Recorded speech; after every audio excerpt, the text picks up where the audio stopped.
तपाईँ जेसुकै गर्नुहोस् कसैलाई पनि चित्त बुझाउन सक्नुहुन्न। तपाईँ घरमै बस्नुहोस्, अरे तिमी त घरमै बसिरहेको छौ, तपाईँ काम गर्न जानुहोस्। त्यही मान्छेले भन्छ ओहो कति पैसा पछाडि मात्रै कुदेको, तपाईँ पढ्नुहोस्। ए यार कति पढाउँदास भएको, तपाईँ नपढ्नुहोस्, थैट यो अनपढ गवारेर रहन्छ।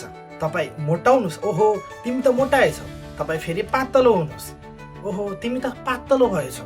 यानि कि तपाईँले जेसुकै गरे पनि यो सोसाइटीलाई यो आफ्नो सर्कललाई कहिले पनि खुसी पार्नु सक्नु। यिनीहरूको काम हो भन्ने बनिरहन्छ, तपाईँमा खोट देखाइरहन्छ, तपाईँमा प्रश्न उठाइरहन्छ। So life is yours, choice is yours dear friends. किन यो कुराहरूमा टाउको दुखाउने मान्छेहरूले भन्दै गर्छन्, तर तपाईँलाई जे कुरा मनपर्छ, तपाईँ जे चाहनुहुन्छ तपाईँ त्यो गर्नुहोस्। बाँकी त संसार यस्तै छ, कुछ त लोग कहेंगे लोगों का